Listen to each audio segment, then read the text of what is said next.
जय हिंद एवरीवन। आप लोगों का तैयारी कैसे चल रहा है यार? देखो, जितने भी साथी पढ़ाई कर रहे हो तो लगातार पढ़ाई करते रहो। ऐसा नहीं है कि कोई भर्ती आ रही है तो उसमें फॉर्म भरने के बाद पढ़ाई चालू करो और जब वो भर्ती समाप्त हो जाए, जब उसका पेपर दे लो तो फिर आप अपना पढ़ाई एकदम बंद कर दो। ऐसा आप लोगों को नहीं करना है, क्योंकि आप लोगों के जीवन का सिर्फ एक ही मकसद है, वर्दी पहनना, ठीक है ना। तो इसको पूरा करने के लिए लगातार आप लोगों को मेहनत करना पड़ेगा मेरे भाई।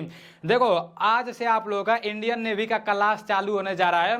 इसके बारे में मैं आप लोगों को पहले कुछ इंपॉर्टेंट बात बता दे रहा हूं कि कौन लोग इसमें फॉर्म भर सकते हैं, कौन लोग फॉर्म नहीं भर सकते हैं। इसका पेपर एक बार होता है या 2 बार होता है, दौड़ किस तरह से होता है, इसका सिलेबस क्या होगा, वो सारी चीजें मैं आप लोगों को वीडियो के शुरुआत में ही बता दे रहा हूं। उसके बाद से आज मैं 25 इंपॉर्टेंट जीके जीएस का प्रश्न लेकर आया हूं और वो जो ज्वाइन इंडियन नेवी का ऑफिशियल वेबसाइट है वहां से मैं डाउनलोड किया हूं, ठीक है ना। और जो पीडीएफ मैं डाउनलोड किया हूं ज्वाइन इंडियन नेवी के ऑफिशियल वेबसाइट से, वो पूरा का पूरा पीडीएफ मैं अपने टेलीग्राम चैनल में भेज दूंगा। तो जितने साथी अभी तक मेरे टेलीग्राम चैनल में नहीं जुड़े हो तो पता नहीं किस दुनिया में जी रहे हो यार। मेरा टेलीग्राम चैनल नीलेश ब्लॉग के नाम से है, उसका लिंक मैं डिस्क्रिप्शन में भी दे दूंगा और फर्स्ट कमेंट में भी दे दूंगा। तो आप लोग मेरे टेलीग्राम चैनल में जरूर जुड़ जाना, ठीक है ना। अब देखो, अगर आप इंडियन नेवी में सिलेक्शन ले रहे हो तो कंफ्यूजन में नहीं पड़ना, आप मार्कोस कमांडो में भी जा सकते हो, ठीक है ना। भले से आपका हाइट 157 सेंटीमीटर है। मैं आप लोगों को पूरा बात बता रहा हूँ। अभी इंडियन नेवी का जैसे नोटिफिकेशन निकाल दिया गया है, इसी महीने में 13 तारीख से इंडियन नेवी का ऑनलाइन चालू हो जाएगा और ऑनलाइन का लास्ट डेट 27 तारीख तक रहने वाला है। इसमें कौन कौन से लोग ऑनलाइन करा सकते हैं? तो देखो, इंडियन नेवी में टोटल 2 पोस्ट है।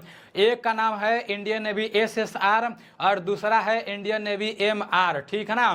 तो इंडियन नेवी एसएसआर में 12 पास मांगा गया है और 12 में कौन कौन सा सब्जेक्ट होना चाहिए वो आप लोग ऑफिशियल नोटिफिकेशन देखकर समझ लेना। वो ऑफिशियल नोटिफिकेशन भी मैं अपने टेलीग्राम में भेजा हूँ, ठीक है ना। उसके बाद से जो इंडियन नेवी एमआर है ना, उसमें अगर आप सिंपल 10 पास हो तो फॉर्म भर सकते हो।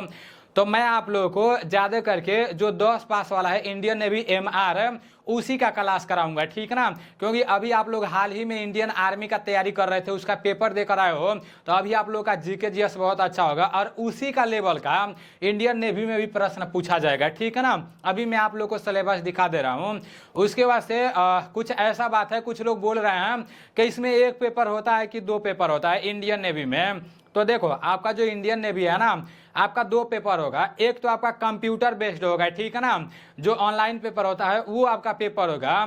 जब ऑनलाइन पेपर आप पास कर जाओगे, जब आगे का प्रक्रिया के लिए बुलाया जाएगा ना, तो उधर आपका दौड़ कराया जाएगा। दौड़ तो एकदम नॉर्मल होता है, आप सभी लोग मार ले जाओगे दौड़, ठीक है ना। 1600 मीटर का दौड़ होगा। लड़कियों का दौड़ मतलब उन लोगों का भी 1600 मीटर का होगा, लेकिन उन लोगों को 8 मिनट कुछ सेकंड का टाइम मिलेगा, वो लोग भी आसानी से दौड़ पास कर लेंगे। और लड़कों को 6.5 मिनट का टाइम मिलेगा। दौड़ होगा, उसी टाइम एक ऑफलाइन पेपर होगा, ठीक है ना। तो पहले आप लोग ऑनलाइन का तैयारी करो, ऑनलाइन पेपर पास करो, उसके बाद से आगे जब तैयारी आपका अच्छा रहेगा तो वो भी निकाल ले जाओगे, ठीक है ना। उसके बाद से आगे का प्रक्रिया होगा। अब कौन लोग इंडियन नेवी में फॉर्म भर सकते हैं? जिनका 10 में मतलब 50% है वही लोग इसमें फॉर्म भर सकते हैं, ठीक है ना। और हाइट इसमें कितना मांगा गया है? लड़कों का हाइट, इंडियन नेवी एमआर का बात बता रहा हूं, लड़कों का हाइट 157 सेंटीमीटर मांगा गया है, लड़कियों का हाइट 155 सेंटीमीटर मांगा गया है। तो हाइट वेट का तो कोई प्रॉब्लम नहीं है, ठीक है ना। बाकी की बातें बाद में करेंगे, चलते हैं अपने टॉपिक के तरफ, ठीक है ना। सबसे पहले तो मैं सिलेबस लिखा हूं। ये सिलेबस किसका है? इंडियन नेवी एमआर का है, ठीक है ना। एमआर का फुल फॉर्म होता है मैट्रिक रिक्रूट, मतलब ये मैट्रिक रिक्रूट इसका फुल फॉर्म ही है। तो ये आप लोग को पता होना चाहिए, ठीक है ना। मैट्रिक रिक्रूट का मतलब जैसे 10 पास वाला जिस तरह से मतलब जैसे आपका जो हाई स्कूल होता है ना, उसी के हिसाब से आपका क्वेश्चन पूछा जाएगा। ऐसा नहीं है कि मतलब बहुत हाई लेवल का पूछा जाएगा, ऐसा नहीं है, ठीक है ना। तो इंडियन नेवी एमआर का सिलेबस आप लोग देख लो। इसमें टोटल 50 प्रश्न पूछे जाते हैं। कितने प्रश्न पूछे जाते हैं अपने कॉपी में लिख लो। आज से आप लोग इंडियन नेवी के लिए एक अच्छा सा नोटबुक बना लो, ठीक है ना, क्योंकि काफी सारा प्रैक्टिस सेट में कराने वाला हूं। पहले आप लोग सिलेबस देख लो। इसमें 50 प्रश्न पूछे जाते हैं, ये 50 नंबर के रहते हैं, ठीक है ना। आपके 25 प्रश्न जनरल अवेयरनेस से पूछे जाते हैं, मतलब 25 प्रश्न आपके जीके जीएस से पूछे जाते हैं, ठीक है ना। 25 प्रश्न किससे पूछे जाते हैं? जीके जीएस से पूछे जाते हैं। उसके बाद से 13 प्रश्न आपके मैथ से पूछे जाते हैं। इंडियन नेवी एमआर में 13 प्रश्न मैथ से पूछे जाते हैं। उसके बाद से इंडियन नेवी एमआर में 12 प्रश्न आपके साइंस से पूछे जाते हैं, ठीक है ना। टोटल आपके 50 प्रश्न 50 नंबर के पूछे जाते हैं, जिसमें से 25 प्रश्न जीके जीएस से पूछे जाते हैं, 13 प्रश्न मैथ से पूछे जाते हैं, 12 प्रश्न साइंस से पूछे जाते हैं। निगेटिव मार्किंग 0.25 कराता है, ठीक है ना। निगेटिव मार्किंग 0.25 कराता है। तो इतना आप लोग को पता होना चाहिए। अब नेक्स्ट चलते हैं। आपका नेक्स्ट यहाँ पर लिखा गया है जीके का, मतलब जिस चैप्टर से इंडियन नेवी में जीके के प्रश्न पूछे जाएंगे, पूरे चैप्टर का मैं नाम लिख दिया हूँ, ठीक है ना। इसके अलावा दूसरे चैप्टर से इंडियन नेवी के प्रश्न में जीके के, जैसे इंडियन नेवी के पेपर में जीके जीएस के प्रश्न नहीं पूछे जाएंगे। मतलब ये मैं ज्वाइन इंडियन नेवी के ऑफिशियल वेबसाइट से सारी चीज़ें डाउनलोड किया हूँ, सारी चीज़ों को देख कर लिखा हूँ, ठीक है ना। तो इसको आप लोग अपने कॉपी में लिख लो।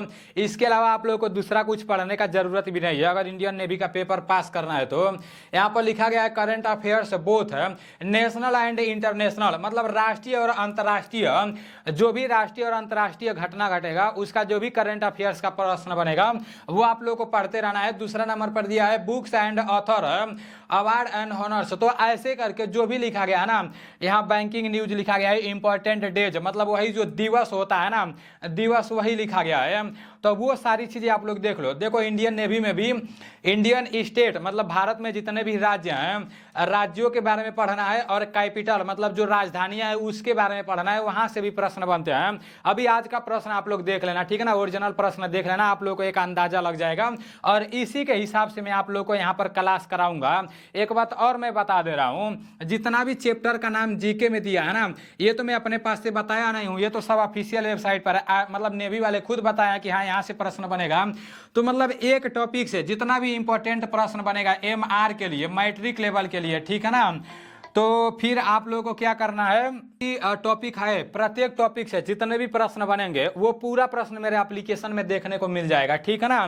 तो वो उसके लिए आप लोगों को थोड़ा सा वेट करना पड़ेगा, थोड़ा सा इंतजार करना पड़ेगा। इसका प्रैक्टिस सेट भी आप लोगों को मिलेगा, ठीक है ना, और प्रैक्टिस सेट का सॉल्यूशन भी मिलेगा। 5-6 दिन का टाइम दो, हम लोग उसी में लगे हुए हैं।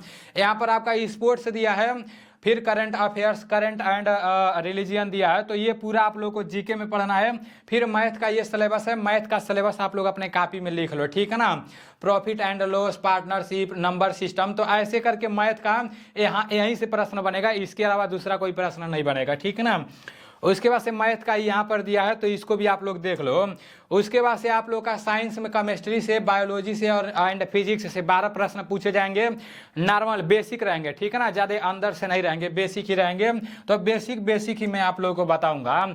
अब देखो ये जो आपका पीडीएफ है ना, ये मैं ज्वाइन इंडियन नेवी के ऑफिशियल वेबसाइट से डाउनलोड किया हूँ।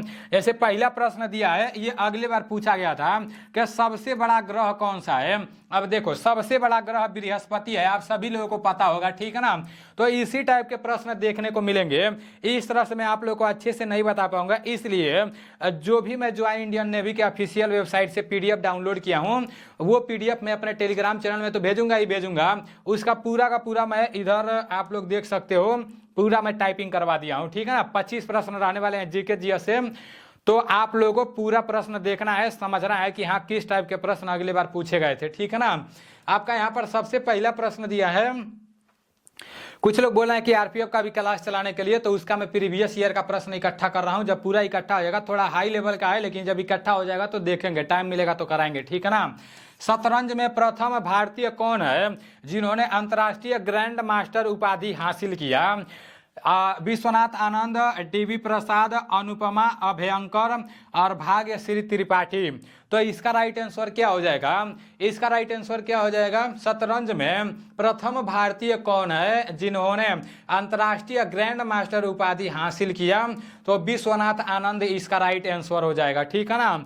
अभी जो भी मैं आप लोगों को बता रहा हूँ ना, अभी आज पहला क्लास है, तो थोड़ा बहुत अगर आप लोगों को लगेगा कि यार ये तो बहुत हार्ड है, तो परेशान नहीं होना, ठीक है ना। जो भी मैं क्लास कराऊंगा बस लगातार क्लास करते रहना, पूरा रिपीट करा दूंगा, पूरा रिवीजन करा दूंगा, कई बार रिवीजन करा दूंगा, ताकि प्रीवियस ईयर वाला पूरा आप लोग को याद हो जाए, ठीक है ना। डर्बी पद का संबंध किस खेल से है? तो डर्बी पद का संबंध किस खेल से है? देखो खेल से प्रश्न पूछे जा रहा है ना, तो वो भी मैं कराऊंगा, पूरा कराऊंगा, जिस टाइप के प्रश्न पूछे गए हैं उसी टाइप का कराऊंगा। रेसिंग, घुड़दौड़, पोलो और टेबल टेनिस, तो डर्वी पद का जो संबंध है ना वो आपका रेसिंग से है। डर्वी पद का संबंध आपका रेसिंग से है, ठीक है ना। आपका नेक्स्ट प्रश्न है कि सबसे लंबा शास्त्रीय महाकाव्य कौन सा है। तो सबसे लंबा शास्त्रीय महाकाव्य कौन सा है, आप सभी लोगों को पता होना चाहिए। गीत गोविंद, महाभारत, भगवत गीता और रामायण। तो इसका राइट आंसर आपका महाभारत हो जाएगा, ठीक है ना। सबसे लंबा शास्त्रीय महाकाव्य कौन सा है, तो वो आपका महाभारत है। आप सभी लोगों को ये बात पता होना चाहिए, ठीक है ना। सबसे लंबा शास्त्रीय महाकाव्य कौन सा है, तो सबसे लंबा शास्त्रीय महाकाव्य आपका महाभारत है। अगले बार पूछा गया था, तो आप सभी लोगों को ये पता होना चाहिए, ठीक है ना। नेक्स्ट प्रश्न की तरफ चलते हैं। आपका नेक्स्ट प्रश्न यहाँ पर दिया है कि फ्यूहरर के नाम से किसे जाना जाता है। फ्यूहरर के नाम से किसे जाना जाता है, आप सभी लोगों को पता होना चाहिए। हिटलर, बिस्मार्क, स्टालिन और लैटिन। तो इसका राइट आंसर क्या हो जाएगा, फ्यूहरर के नाम से किसे जाना जाता है, आप सभी लोगों को पता होना चाहिए, ठीक है ना। फ्यूहरर के नाम से किसे जाना जाता है, तो हिटलर इसका राइट आंसर हो जाएगा। फ्यूहरर के नाम से किसे जाना जाता है, हिटलर इसका राइट आंसर हो जाएगा। प्रश्न है कि FAO का पूरा नाम क्या है। तो FAO का पूरा नाम क्या है, FAO का स्थापना कब हुआ, FAO का हेडक्वार्टर कहाँ है, इससे रिलेटेड आप लोगों को पूरा बात पता होना चाहिए। यहाँ इसका राइट आंसर हो जाएगा कि फूड एंड एग्रीकल्चर ऑर्गेनाइजेशन, ठीक है ना। देखो जितने लोग अभी प्रेजेंट टाइम में कमेंट कर रहे हो कि ये जो जैसे फूल फार्म है या कोई भी टॉपिक है, उस टॉपिक से जितने भी प्रश्न बन सकते हैं, जिस तरह से इंडियन आर्मी GD में मैं जीके का प्रश्न पूरा का पूरा लाया था टॉपिक वाइज, तो कुछ लोग कमेंट कर रहे हैं, जैसे व्हाट्सएप पर मैसेज कर रहे हैं कि इसके लिए भी मतलब ज्वाइन इंडियन नेवी पर जो भी ऑफिशियल नोटिफिकेशन दिया गया उसमें जो भी सिलेबस दिया गया है, तो मतलब उससे रिलेटेड एक टॉपिक से रिलेटेड जितना भी प्रश्न बनता है उसको आप लेकर आओ। तो देखो इसके लिए काफी ज्यादा मेहनत करना पड़ता है और मेहनत हो रहा है, ठीक है ना। तो जैसे पूरा कंप्लीट हो जाएगा तो मैं आप लोगों को बता दूंगा, ठीक है ना। इस साल जैसे इस बार जैसे मान लो जो इंडियन आर्मी का पेपर हुआ था, तो उसमें जो मैथ वाला प्रश्न था ना, तो थोड़ा बहुत मतलब किसी ना किसी में थोड़ा बहुत कोई ना कोई अंक इधर उधर हो गया था, मिस्टेक हो गया था। लेकिन इस बार ऐसा नहीं होगा, ठीक है ना। नेवी वाले में ऐसा नहीं होगा क्योंकि मैथ वाले सर भी साथ ही में है, ठीक है ना। पहले वो पूरा सॉल्व करेंगे, उसके बाद से मैथ डाला जाएगा, और जैसे ही पूरा तैयार हो जाएगा मैं आप लोग को बता दूंगा। लैंड ऑफ मिडनाइट सन के नाम से प्रसिद्ध देश है नॉर्वे, स्वीडन, ब्राजील और जापान है। इसका राइट आंसर आपका नॉर्वे हो जाएगा, ठीक है ना। याद रखना ओरिजिनल प्रश्न है, ओरिजिनल क्वेश्चन पेपर है। रन्स एवं रूइंस नामक पुस्तक के लेखक हैं, तो इसका राइट आंसर क्या हो जाएगा, रन्स एवं रूइंस नामक पुस्तक के लेखक हैं कपिल देव, शोएब अख्तर, सुनील गावस्कर और सौरभ गांगुली। तो इसका राइट आंसर आपका सुनील गावस्कर हो जाएगा, ठीक है ना। Sunil Gavaskar is right answer. Next प्रश्न की तरफ चलते हैं। आपका नेक्स्ट प्रश्न दिया है कि बस आप क्लास में बने रहना, याद कराने का जिम्मेदारी मेरा है, जो भी आपको कठिन लगेगा वो मैं याद करा दूंगा। निम्नलिखित में से कौन सा सिंधु घाटी स्थल पाकिस्तान में स्थित है, लोथल, आलमगीर, कालीबंगा और हड़प्पा। तो इसका राइट आंसर आपका हड़प्पा हो जाएगा, ठीक है ना। निम्नलिखित में से कौन सा सिंधु घाटी स्थल पाकिस्तान में स्थित है, तो हड़प्पा इसका राइट आंसर हो जाएगा। आपका नेक्स्ट प्रश्न है कि भारतीय राष्ट्रीय कांग्रेस का गठन किस वर्ष में हुआ था। तो भारतीय राष्ट्रीय कांग्रेस का गठन किस वर्ष में हुआ था, ये आर्मी के पेपर में भी पूछा गया था, ठीक है ना। 1875, 1901, 1835 और 1885। तो इसका राइट आंसर 1885 हो जाएगा, ठीक है ना। आपका जो भारतीय राष्ट्रीय कांग्रेस है इसका गठन आपका 1885 में हुआ था। भारतीय राष्ट्रीय कांग्रेस का गठन 1885 में हुआ था। आपका नेक्स्ट प्रश्न है कि ऋग्वेद काल में किसकी पूजा होती थी, त्रिमूर्ति, सूर्य, इंद्र और विष्णु। तो इसका राइट आंसर क्या हो जाएगा, ऋग्वेद काल में किसकी पूजा होती थी, तो ऋग्वेद काल में इंद्र की पूजा होती थी, ठीक है ना। ऋग्वेद काल में इंद्र की पूजा होती थी। आपका नेक्स्ट प्रश्न है कि सौर मंडल का सबसे बड़ा ग्रह कौन सा है। सौर मंडल का सबसे बड़ा ग्रह कौन सा है, मंगल, बृहस्पति, बुध और शुक्र। तो इसका राइट आंसर आपका बृहस्पति हो जाएगा, ठीक है ना। नाम से भी बड़ा लग रहा है, काम से भी बड़ा है, ठीक है ना। सौर मंडल का सबसे बड़ा ग्रह पूछ रहा है, तो सौर मंडल का सबसे बड़ा ग्रह बृहस्पति हो जाएगा। पूछ देगा कि लाल ग्रह के नाम से किसे जाना जाता है, तो लाल ग्रह के नाम से किसे जाना जाता है आप सभी लोगों को पता होना चाहिए। लाल ग्रह के नाम से मंगल को जाना जाता है, ठीक है ना। और भोर का तारा बार बार पूछा जाने वाला है, ठीक है ना। भोर का तारा ये आप लोगों को पता होना चाहिए। भोर का तारा, फिर शाम का तारा, ये किसे कहते हैं ये आप लोगों को पता होना चाहिए, ठीक है ना। भोर का तारा, शाम का तारा, ये पूरा का पूरा आपका शुक्र को कहते हैं, ठीक है ना। ये आप लोगों को क्लियर पता होना चाहिए। आपका नेक्स्ट प्रश्न यहाँ पर दिया है कि भारत का सबसे बड़ा और पुराना अजायब घर किस राज्य में है। भारत का सबसे बड़ा और पुराना अजायब घर किस राज्य में है। पश्चिम बंगाल, आंध्र प्रदेश, उत्तर प्रदेश और नई दिल्ली। तो इसका राइट आंसर आपका पश्चिम बंगाल हो जाएगा। और पश्चिम बंगाल का राजधानी कहाँ पर है, तो पश्चिम बंगाल का राजधानी कहाँ पर है आप सभी लोगों को पता होना चाहिए कि पश्चिम बंगाल का राजधानी आपका कोलकाता है, ठीक है ना। आप सभी लोगों को ये बात क्लियर पता होना चाहिए। आपका नेक्स्ट प्रश्न है कि मणिपुर राज्य की राजधानी है, तो मणिपुर राज्य की राजधानी कहाँ पर है आप सभी लोगों को पता होना चाहिए, ठीक है ना। मणिपुर राज्य की राजधानी कहाँ पर है, मणिपुर राज्य की राजधानी आप सभी लोगों को बताना है। इसका राइट आंसर आपका हो जाएगा, पहले मैं कलर चेंज कर लेता हूँ, आप लोग बताना कौन सा कलर सही रहेगा। मणिपुर राज्य का राजधानी आपका इम्फाल है, ठीक है ना। मणिपुर राज्य का राजधानी आपका कहाँ पर है, तो इम्फाल है। मणिपुर राज्य का राजधानी इम्फाल है, ईटानगर दिया है, ठीक है ना। अरुणाचल प्रदेश पूछ देगा, क्या पूछ देगा, अरुणाचल प्रदेश का राजधानी कहाँ पर है आप सभी लोगों को पता होना चाहिए, ठीक है ना। तो जो आपका अरुणाचल प्रदेश है ना, अरुणाचल प्रदेश का राजधानी कहाँ पर है, अरुणाचल प्रदेश का राजधानी आपका है ईटानगर, ठीक है ना। त्रिपुरा का राजधानी कहाँ पर है आप सभी लोगों को पता होना चाहिए कि त्रिपुरा का राजधानी कहाँ पर है, तो त्रिपुरा का राजधानी आपका अगरतला है, ठीक है ना। त्रिपुरा का राजधानी आपका अगरतला है। नेक्स्ट प्रश्न की तरफ चलते हैं। आपका नेक्स्ट प्रश्न यहाँ पर दिया है कि ललित कला अकादमी का मुख्यालय कहाँ स्थित है। कोलकाता, पुणे, नई दिल्ली और चंडीगढ़। तो इसका राइट आंसर आपका नई दिल्ली हो जाएगा, ठीक है ना। ललित कला एकेडमी का मुख्यालय आपका नई दिल्ली में है। नेक्स्ट प्रश्न की तरफ चलते हैं। नेक्स्ट प्रश्न है राष्ट्रीय राजमार्ग नंबर 4 को जोड़ती है। ये सारा प्रश्न ओरिजिनल है, ठीक है ना। इसका राइट आंसर मुंबई से चेन्नई हो जाएगा, ठीक है ना। जो आपका राष्ट्रीय राजमार्ग नंबर 4 है वो आपका मतलब कहाँ से कहाँ को जोड़ती है, तो मुंबई से चेन्नई को, ठीक है ना। आप सभी लोगों को ये बात क्लियर पता होना चाहिए। टेंशन ना लो, जो भी प्रश्न है वो सारा आपके दिमाग में सेट रहेगा, बस लगातार बने रहना। एलोरा का महानतम ऐतिहासिक स्थल है किस हिंदू को समर्पित है। एलोरा का गुफा कहाँ पाया जाता है, तो महाराष्ट्र में पाया जाता है, ठीक है ना। शिव, गणेश, विष्णु और कृष्ण। तो इसका राइट आंसर शिव जी हो जाएगा, ठीक है ना। Shiv is right answer. Next प्रश्न यहाँ पर है कि इजराइल अधिग्रहण के विरोध में उदित हुई फिलिपिस्तानी कहलाती है। तो इजराइल, ये जो लिखा गया है ना, इजराइल अधिग्रहण के विरोध में उदित हुई फिलिपिस्तानी क्या कहलाती है आप सभी लोगों को पता होना चाहिए, ठीक है ना। इसका राइट आंसर आपका इंतिफादा हो जाएगा, ठीक है ना। इंतिफादा इज राइट आंसर। ये मुझे समझ नहीं आ रहा था, गूगल किया हूँ तो फिर मैं देखा हूँ तो मैं आप लोगों को बता रहा हूँ। ये बताने का मेरा एक ही मकसद, अभी तो पहला क्लास है, ये बताने का यही मकसद है कि इसी टाइप के प्रश्न आपके पेपर में देखने को मिलेंगे और इस टाइप के जितने भी प्रश्न बनेंगे वो पूरा आप लोगों को मैं याद करा दूंगा। जीके जीएस का टेंशन नहीं लेना है, ठीक है ना। जीके का तो एकदम टेंशन नहीं लेना है। मधुमेह किसकी कमी से होता है। विटामिन की कमी से, इंसुलिन की कमी से, कैल्शियम की कमी से और प्रोटीन की कमी से।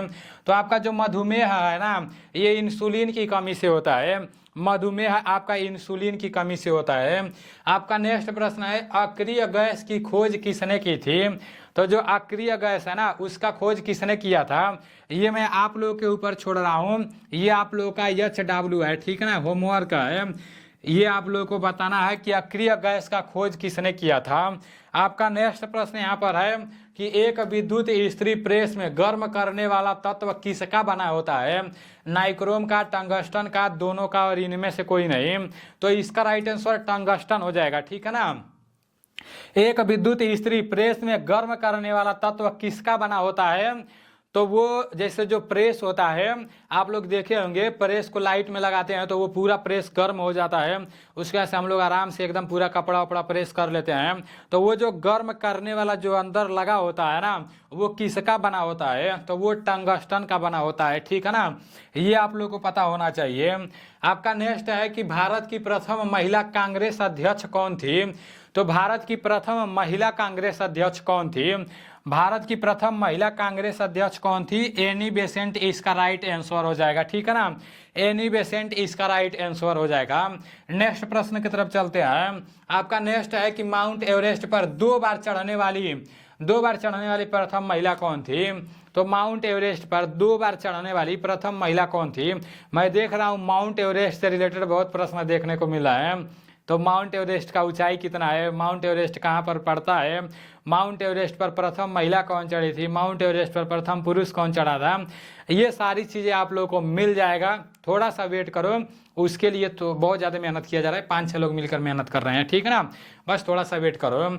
इसका राइट आंसर आपका संतोष यादव हो जाएगा। Santosh Yadav is right answer. आपका नेक्स्ट प्रश्न है कि अंतर्राष्ट्रीय मानव अधिकार दिवस कब मनाया जाता है? तो अंतर्राष्ट्रीय मानव अधिकार दिवस कब मनाया जाता है? 1 दिसंबर, 8 दिसंबर, 10 दिसंबर और इनमें 13 दिसंबर। तो जो आपका अंतर्राष्ट्रीय मानव अधिकार दिवस है वो 10 दिसंबर को मनाया जाता है, ठीक है ना। अभी आप लोग के 25 प्रश्न समाप्त हो चुके हैं। अभी 25 प्रश्न समाप्त हो चुके हैं। इसमें से आपका कितना स्कोर हुआ है, कितना प्रश्न सही हुआ है, आप लोग बताना जरूर, ठीक है ना। तो चलो ठीक है, मिलते हैं अगले क्लास में। जय हिंद, वंदे मातरम।